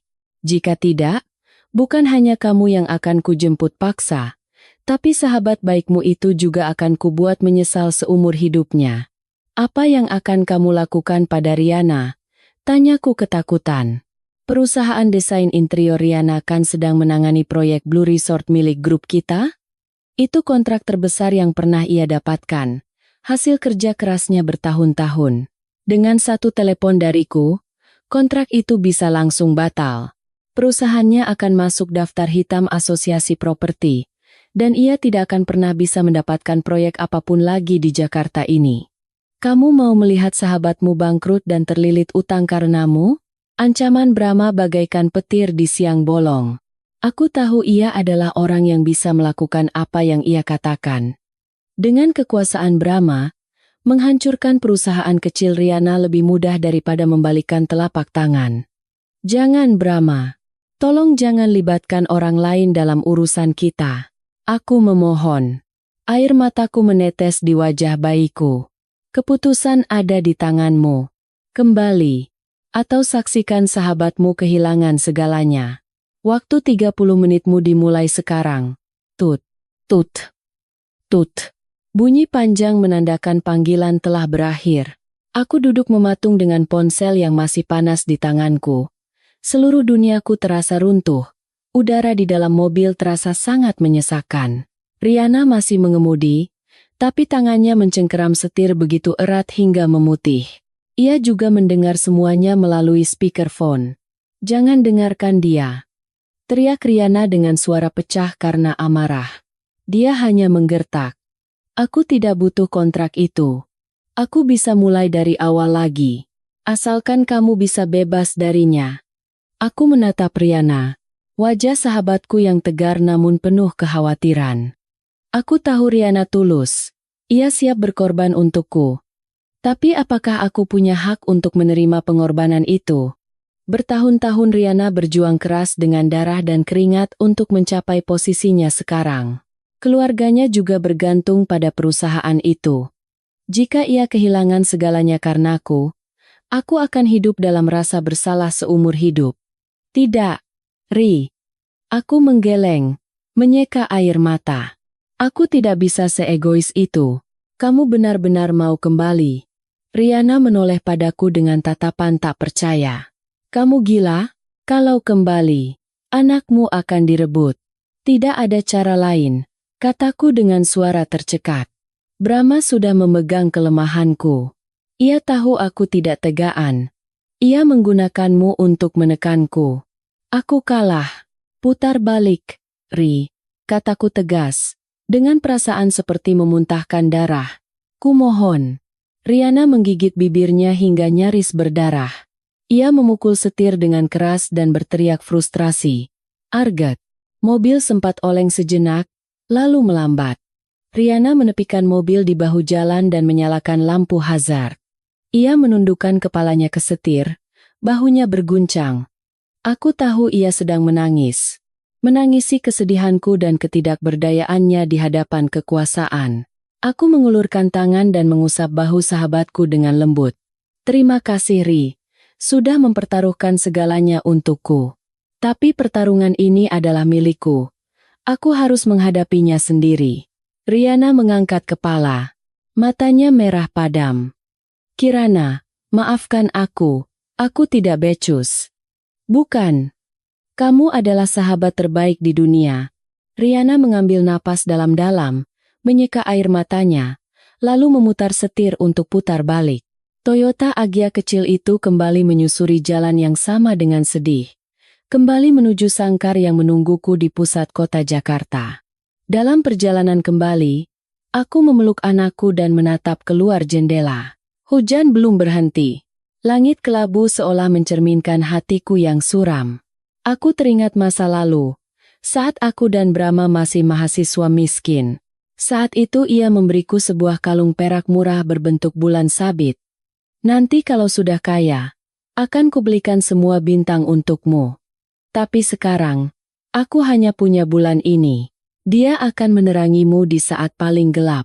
Kalung itu kulempar ke laut di Ancol pada hari kami bercerai. Kupikir aku sudah membuang masa lalu, tapi masa lalu ternyata masih mengikatku dengan tali yang lebih kuat dari rantai tak terlihat. Kini, ia memiliki semua bintang, memiliki uang dan kehormatan, tapi justru dengan itulah ia memadamkan cahaya kebebasanku. Sudah sampai, suara Riana membuyarkanku dari lamunan. Di depan, terlihat tempat yang dikirimkan Brahma melalui pesan. Pintu belakang rumah sakit. Tempat yang sama di mana kami kabur 1 jam yang lalu. Maybach hitam mengkilap milik Brahma berdiri dengan angkuh di sana. 2 bodyguard berbadan besar berdiri di sampingnya, memegang payung dengan ekspresi dingin seperti batu. Riana menghentikan mobil. Aku mengambil napas dalam-dalam, membuka pintu, dan turun. Angin dingin menerpa, membuatku bergidik dan mengeratkan selimut yang membungkus anakku. Pintu belakang Maybach terbuka. Brahma turun. Ia masih mengenakan setelan mewahnya, dengan sebatang rokok yang masih menyala di tangannya. Ia menatapku dengan mata tanpa emosi. Tatapan yang dingin dan dalam seperti dasar danau di musim dingin. Tepat waktu, kata Brahma sambil melirik jam tangannya. Sisa 2 menit. Riana melompat keluar dari mobil, mencoba menerjang Brahma, tapi dihalangi oleh 2 bodyguard. Brengsek, manusia tidak punya hati, hanya bisa mengancam wanita lemah, tidak tahu malu, teriak Riana. Brahma bahkan tidak melirik Riana. Ia mengisap rokoknya dalam-dalam, mengembuskan asap putih yang buyar di tengah hujan, lalu menjentikkan puntungnya. Kamu harus berterima kasih pada Kirana. Kalau terlambat 2 menit saja, perusahaanmu sudah jadi abu. Ia berbalik ke arahku, mengulurkan tangannya, berikan bayinya. Aku mundur selangkah, memeluk anakku erat. Tidak, kamu janji aku hanya perlu kembali. Berikan bayinya, suara Brahma merendah, mengandung ancaman samar. Hujan, dingin. Kamu mau anak kita masuk angin? Cepat masuk ke mobil. Aku menatap putraku yang tertidur dan mobil mewah yang hangat itu.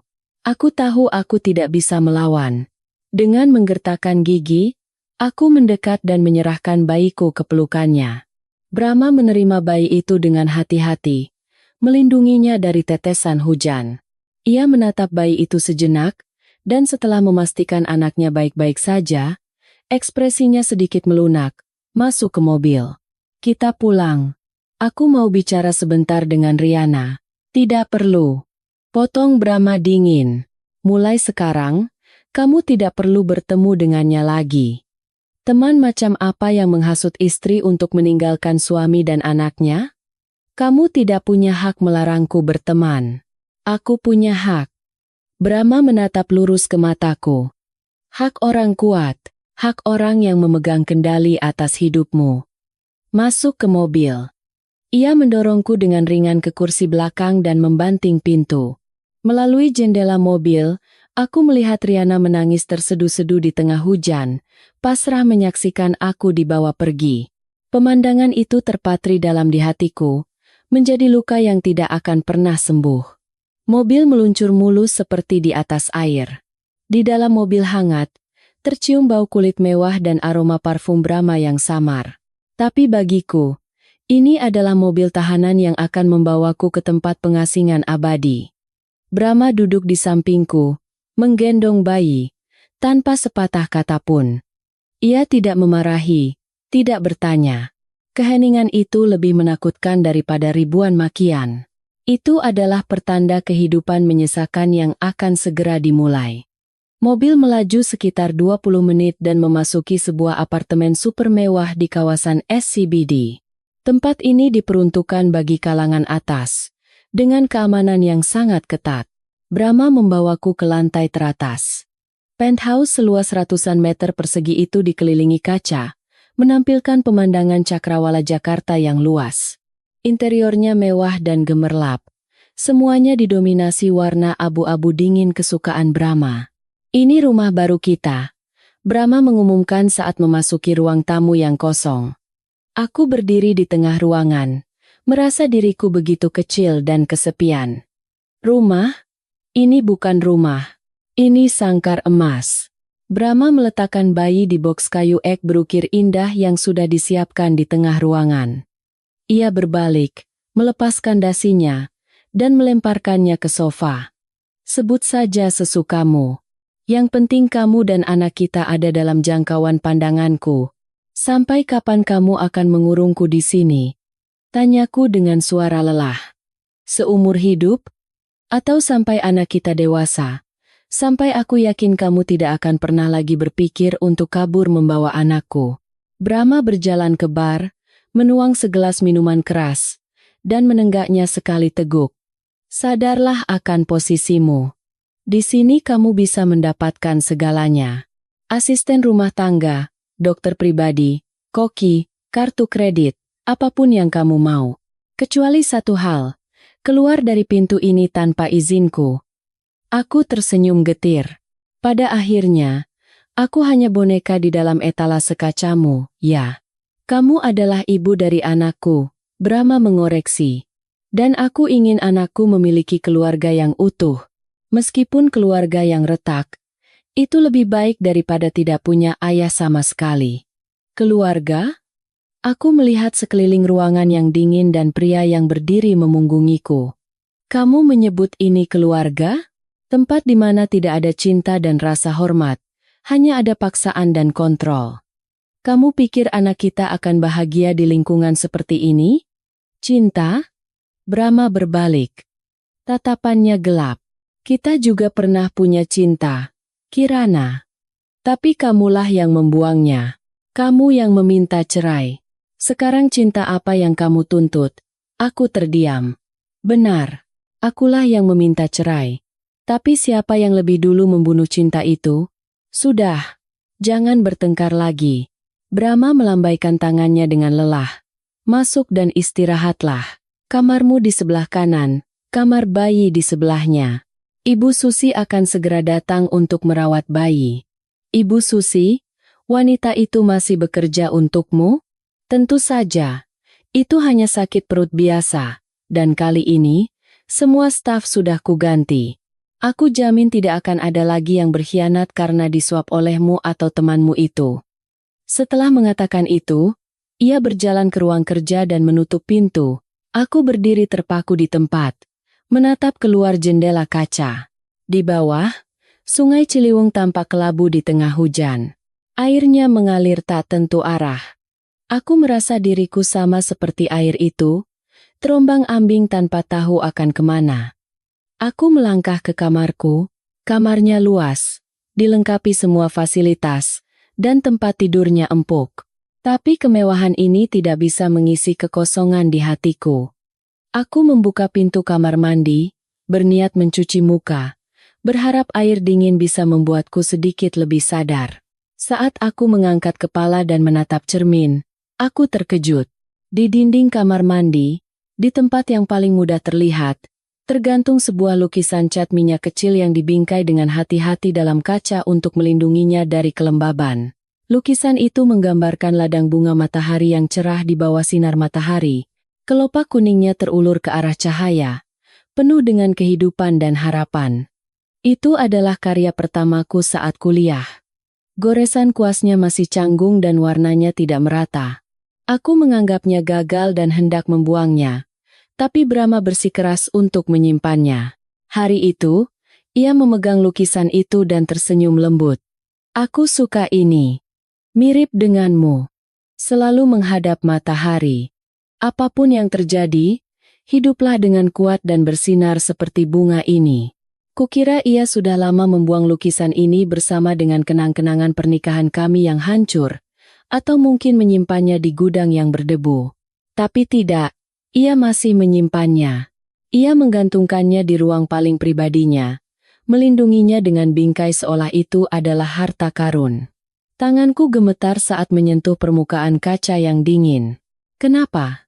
Kenapa ia membuang ikatan pernikahan kami, tapi menyimpan kenang-kenangan murah ini? Kenapa ia memperlakukanku dengan kejam dan mengurungku, tapi begitu menghargai sesuatu yang pernah menjadi bagian dariku di masa lalu? Jantungku terasa sakit. Mungkin, di suatu tempat yang dalam di hati orang yang dingin dan kejam itu, masih tersisa sedikit bayangan pemuda yang pernah berteduh dari hujan bersamaku di bawah atap kampus. Tapi apakah percikan kecil itu cukup untuk menghangatkan keluarga yang sedingin es ini?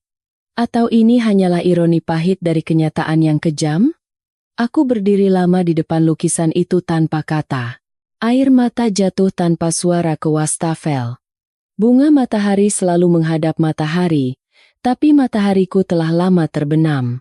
Sekarang, aku hanyalah bunga layu yang terperangkap di dalam sangkar kaca, hidup dengan cahaya lampu buatan yang dingin di penthouse ini. Malam tiba, dan lampu-lampu di penthouse menyala gemerlap, kontras dengan kegelapan pekat di luar. Brahma mengetuk pintu kamarku, mengatakan sudah waktunya makan malam. Aku tidak ingin keluar, tapi aku harus menyimpan tenaga untuk merawat anakku, jadi aku terpaksa pergi ke ruang makan. Meja makan yang luas dipenuhi dengan hidangan mewah. Tapi yang membuatku terkejut adalah Brahma yang berdiri di dapur. Menyendok sup, ia telah melepas jasnya, mengenakan kaos rumah tipis dan celemek. Penampilannya sangat tidak sesuai dengan citra direktur utama yang berwibawa. Duduklah. Brahma menunjuk kursi di seberangnya. Hari ini Koki pulang lebih awal, jadi aku hangatkan lagi sup iga ini untukmu. Aku duduk dan menatap semangkuk sup yang mengepul di hadapanku. Tidak perlu bersandiwara seperti ini, kataku dingin. Kita bukan pasangan pengantin baru. Ini bukan sandiwara. Brahma meletakkan mangkuk di hadapanku dan duduk di kursinya. Aku hanya ingin makan dengan benar. Sudah lama kita tidak makan bersama. Kapan terakhir kali kita makan bersama? Aku tertawa sinis. Oh, aku ingat. Hari itu saat kamu melempar surat cerai di atas meja makan dan bilang muak dengan masakanku yang sederhana. Brahma tersentak. Sumpit di tangannya berhenti di udara. Ia menunduk. Suaranya menjadi rendah dan sedih. Aku tahu aku sudah banyak menyakitimu dengan kata-kataku. Maaf. Maaf saja cukup? Aku tertawa sinis. Apa kata itu bisa menghapus bekas luka di hatiku? Mengembalikan masa mudaku yang hilang? Makanlah. Nanti supnya dingin. Brahma menghindari pertanyaanku dan mengambil sepotong iga ke mangkukku. Kamu harus makan banyak kalau mau menyusui. Kami makan dalam keheningan. Suara piring dan sendok beradu terdengar sangat mengganggu. Meskipun hidangan mewah terhampar, rasanya seperti mengunyah jerami. Udara yang menyesakan menekan dadaku. Selesai makan, Brahma memberiku segelas air hangat. Ia menatapku dengan tatapan dalam yang tidak bisa ku mengerti. Jangan pergi lagi, kumohon. Kata-kata Brahma yang tiba-tiba itu membuatku terdiam. Suaranya tidak lagi memerintah, melainkan mengandung permohonan yang samar. Lalu sampai kapan kamu akan mengurungku? Sampai anak kita dewasa? Aku balas menatap lurus ke matanya. Aku tidak tahu. Brahma menggeleng. Pandangannya menerawang. Yang ku tahu, aku tidak sanggup lagi merasakan kehilanganmu dan anak kita. Tadi pagi, saat aku melihat kamar rumah sakit yang kosong, jantungku rasanya berhenti berdetak. Aku takut, Kirana.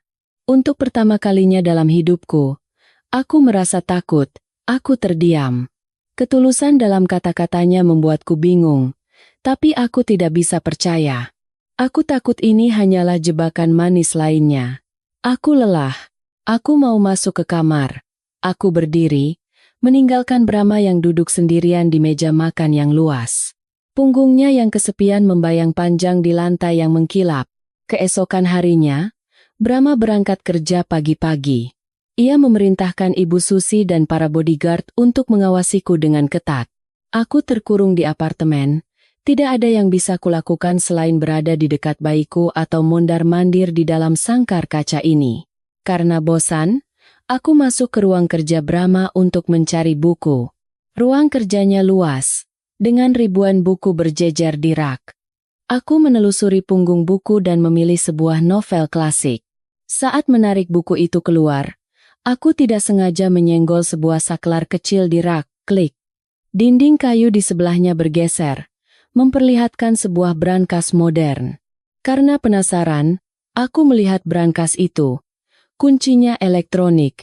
Aku hendak pergi, tapi dorongan aneh membuatku berhenti. Apa kata sandinya? Kucoba tanggal lahir Brahma. Gagal. Tanggal pernikahan kami. Gagal. Tanggal lahir biji. Gagal. Aku berdiri termangu sejenak, mencoba mengingat-ingat. Tiba-tiba, aku teringat hari pertama kami bertemu. Hari itu, saat berteduh dari hujan di bawah atap studio. 17 Oktober. Dengan gemetar, aku menekan angka 1,01,7. Bip. Lampu hijau menyala, dan pintu brankas terbuka. Aku terperangah. Ia masih menggunakan tanggal itu sebagai kata sandi, tanggal yang bahkan hampir kulupakan. Pria yang tidak peduli itu masih mengingatnya, bahkan menggunakannya untuk melindungi hal terpenting miliknya. Di dalam brankas, tidak ada uang atau perhiasan, hanya beberapa map dokumen dan sebuah kotak beludru kecil. Aku membuka kotak beludru itu. Di dalamnya, ada sebuah kalung perak berbentuk bulan sabit. Kalung yang sama yang kulempar ke laut pada hari kami menandatangani surat cerai. Kalung itu masih ada di sana, berkilau tanpa cacat. Bagaimana ia menemukannya kembali? Di laut yang begitu luas, apakah ia menyewa penyelam untuk mencarinya? Berapa banyak usaha yang ia kerahkan hanya untuk menemukan kembali barang murah yang telah kubuang? Aku mengangkat kalung itu. Rasa dingin logam terasa di kulitku, tapi hatiku menghangat. Air mata mengalir. Permainan apa yang sedang ia mainkan dengan perasaanku? Aku meletakkan kalung itu dan mengambil map dokumen di sebelahnya. Judulnya, Dana Perwalian Arjuna Prasetyo. Dokumen pendirian sebuah dana perwalian. Jumlahnya 500 miliar rupiah. Tanggal pendiriannya, kemarin. Tepat setelah ia membawaku ke sini. Dengan tangan gemetar, aku membalik lembar demi lembar dokumen. 500 miliar. Jumlah yang seumur hidup pun tak pernah kubayangkan. Begitu mendapatkan kembali putranya, ia memberikan segalanya untuknya. Di antara tumpukan dokumen, terselip selembar memo tulisan tangan. Tulisan tangan Brahma yang kuat dan tegas. Untuk putraku, Arjuna. Maafkan ayah karena tidak mengetahui keberadaanmu lebih awal. Ayah akan menebusnya seumur hidup ayah. Uang ini hanyalah permulaan untuk memastikanmu memiliki masa depan yang paling kokoh. Ayah akan memberimu semua yang terbaik di dunia. Semua yang dulu harus ayah dapatkan dengan darah dan keringat. Ayah mencintaimu, nak. Ayah. Aku membaca tulisan itu berulang kali. Cintanya pada putranya tulus. Penyesalannya juga tulus. Tapi ada satu hal yang menusuk hatiku. Nama Arjuna Prasetyo. Ia menamai anak itu tanpa berdiskusi denganku sedikit pun. Ia menganggap sudah sewajarnya anak itu menggunakan marganya dan memiliki nama yang ia pilih.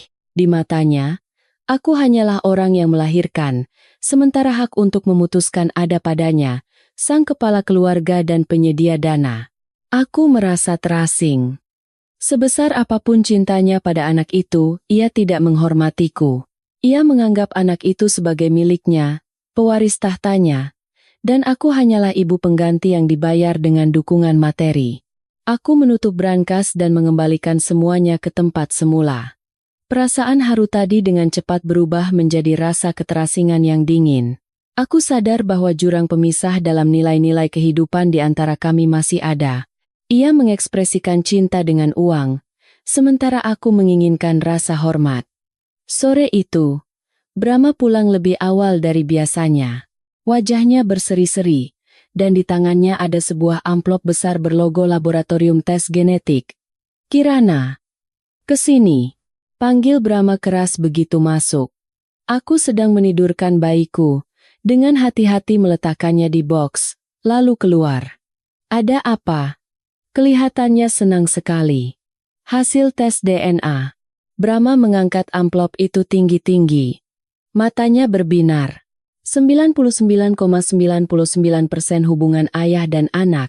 Tidak ada keraguan lagi. Biji adalah putra kandungku, cucu pertama keluarga Prasetyo. Aku menatapnya. Hatiku terasa pahit. Kan sudah kubilang dari awal. Kalau tidak percaya, silakan periksa. Sekarang puas. Puas. Brahma tertawa, mendekat, dan memelukku erat. Terima kasih, Kirana. Sudah melahirkan putra yang begitu hebat untukku. Terima kasih banyak. Mulai sekarang, kita mulai lagi dari awal. Aku akan memastikan kalian berdua tidak kekurangan apapun. Aku menepis tangannya dan mundur. Jangan salah paham. Hasil tes DNA itu hanya membuktikan kamu adalah ayah biologisnya. Apakah kamu layak menjadi seorang ayah? Itu masih harus dilihat. Senyum di bibir Brahma memudar. Ia menatapku. Ekspresinya mengeras. Kamu masih sebenci itu padaku? Aku sudah melakukan semua yang kubisa. Aku membatalkan pernikahanku, membawamu ke sini, bahkan membuat dana perwalian untuk anak kita. Apalagi yang kamu mau? Aku mau kamu mengerti bahwa menjadi seorang ayah bukan berarti melemparkan uang ke wajah anakmu. Teriakku, meledak. Seorang ayah adalah orang yang bangun tengah malam untuk membuatkan susu, yang begadang semalaman mengganti kompres saat anaknya demam, yang menyaksikan langkah pertama anaknya. Apa kamu bisa melakukannya? Atau kamu akan sibuk lagi rapat dengan mitra di luar negeri? Atau kamu akan menitipkan anak pada suster bayi dan pergi dinas jangka panjang lagi? Aku harus bekerja untuk menghidupi kalian, teriak Brahma. Berhentilah bicara omong kosong. Siapa yang menciptakan kehidupan yang serba cukup ini? Aku. Kalau aku tidak bekerja siang malam, apa kamu pikir anak kita bisa menikmati lingkungan yang baik ini? Kalau begitu, peluk saja uangmu itu. Aku menunjuk ke pintu. Kamu membatalkan pernikahan dengan Valerie bukan karena mencintaiku atau kasihan pada anak kita. Itu hanya karena harga diri seorang pria. Karena kamu butuh pewaris tahta. Kamu sangat egois. Brahma Prasetyo. Diam. Brahma mengangkat tangannya. Ia hendak menamparku, tapi tangannya berhenti di udara. Tangannya gemetar hebat, dan matanya merah karena marah. Aku mengangkat kepala dan berkata dengan menantang, "Pukul, pukul saja. Biar aku lihat seperti apa sifat aslimu." Brahma menurunkan tangannya dan menghela napas berat. Ia berbalik dan memukul dinding dengan keras. "Buk, ya, kamu benar. Aku egois dan ambisius. Tapi cintaku pada anakku tulus. Dan aku tidak akan pernah membiarkannya pergi dari sisiku. Aku tidak peduli apapun yang kamu pikirkan." Setelah pertengkaran hebat itu, udara di rumah menjadi hening seperti di pemakaman. Brahma duduk dengan kepala tertunduk di sofa, sementara aku duduk di tepi tempat tidur. Kami berdua benar-benar lelah. Aku berpikir lama. Aku tahu aku tidak akan bisa memenangkan perebutan hak asuh anak melawan Brahma. Ia punya uang, kekuasaan, dan pengacara hebat. Jika ke pengadilan, aku pasti kalah. Dan aku tidak ingin anakku tumbuh di tengah pertengkaran dan kebencian orang tuanya. Aku butuh sebuah solusi. Solusi yang menyakitkan, tapi untuk saat ini, yang terbaik bagi anakku. Aku berjalan ke ruang tamu. Brahma menatapku dengan mata lelah. "Kita perlu bicara," kataku dengan suara yang anehnya tenang. "Bicaralah. Aku punya penawaran. Atau sebut saja kesepakatan." Brahma mengerutkan kening. "Kesepakatan apa? Aku tahu kamu menginginkan anak ini. Dan aku tahu aku tidak punya kekuatan untuk melawanmu. Jadi, aku akan mengalah." Aku mengambil napas dalam-dalam, menahan air mata yang akan tumpah. "Aku akan menandatangani surat pelepasan hak asuh. Aku akan menyerahkan semua hak asuh padamu. Brahma terperangah. Ia tidak percaya dengan apa yang didengarnya. Kamu serius? Tapi ada syaratnya. Potongku. Syaratnya, sampai anak kita berumur 3 tahun. Aku yang akan merawatnya secara langsung di sini. Selama 3 tahun itu, kamu harus mendukung segalanya. Dan yang terpenting, tidak boleh ikut campur dalam caraku mengasuh anak. Kamu hanya berperan sebagai ayah yang bermain dan mencintai anak. Kamu tidak boleh memisahkan anak dariku. Kenapa 3 tahun? Tanya Brahma curiga. Karena 3 tahun pertama kehidupan adalah masa terpenting dalam pembentukan karakter dan emosi seorang anak. Aku ingin anakku memiliki fondasi emosional yang utuh. Aku tidak ingin ia kekurangan cinta ibu di masa-masa paling rentannya, saat ia masih menyusu dan butuh dekapan ibunya. Lalu setelah 3 tahun, pada hari ulang tahunnya yang ketiga, aku akan pergi. Aku mengucapkan setiap kata dengan perasaan seperti mencabut jantungku sendiri.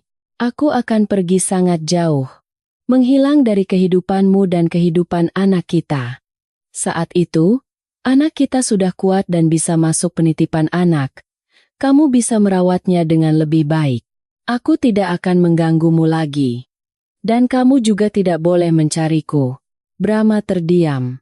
Ia menatapku lekat-lekat. Seolah mencoba membaca isi hatiku. Ia tidak pernah membayangkan aku akan membuat penawaran sekejam ini pada diriku sendiri. Kamu akan menelantarkan anakmu? Tanyanya dengan suara bergetar. Bukan menelantarkan. Ini pengorbanan demi anakku. Air mata mengalir di pipiku. Aku lebih baik sakit sekali lalu pergi. Lebih baik anakku memiliki masa depan yang stabil di sisi ayahnya yang berkuasa daripada menyeretnya ke dalam pertengkaran tanpa akhir ini. Aku tidak punya lagi keberanian untuk percaya pada cintamu, atau kekuatan untuk melawan keluargamu.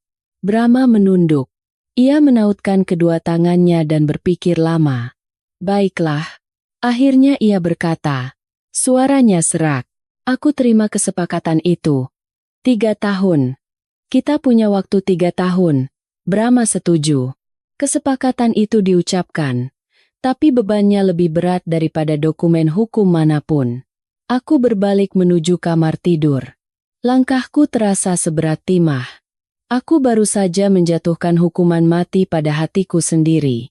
3 tahun. Aku hanya punya 1095 hari untuk memeluk anakku, mencium baunya, dan melihatnya tumbuh. Setelah itu, aku akan menjadi orang asing. Aku membuka pintu dan masuk. Biji sudah bangun dan sedang bermain sendiri di boksnya.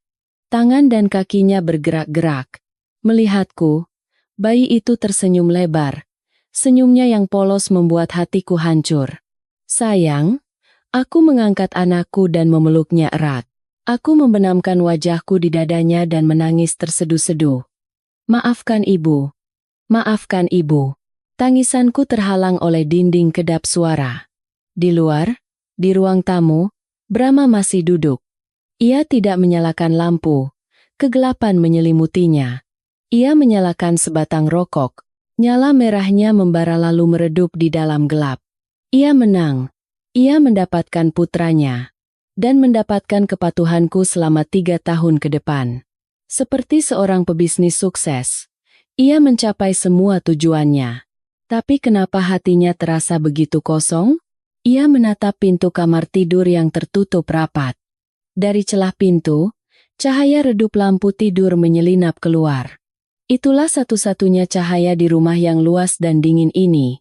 Ia sadar, secara rasional ia menang, tapi secara emosional ia kalah telak. Ia berhasil menahan raganya. Tapi ia telah kehilangan selamanya hati wanita yang paling ia cintai. Wanita itu tinggal bukan karena cinta, melainkan karena kasihan pada anaknya. Dan ia tinggal dengan tanggal kepergian yang sudah ditetapkan sejak awal. Lampu di penthouse ini hanya akan menyala selama 3 tahun. Menerangi sebuah drama keluarga yang retak, sebuah kebahagiaan yang diciptakan demi seorang anak, Brahma mematikan rokoknya. Ia bersandar di kursi dan memejamkan mata. Setetes air mata panas mengalir tanpa suara dari sudut mata pria itu. Mungkin Itu adalah air mata kebahagiaan.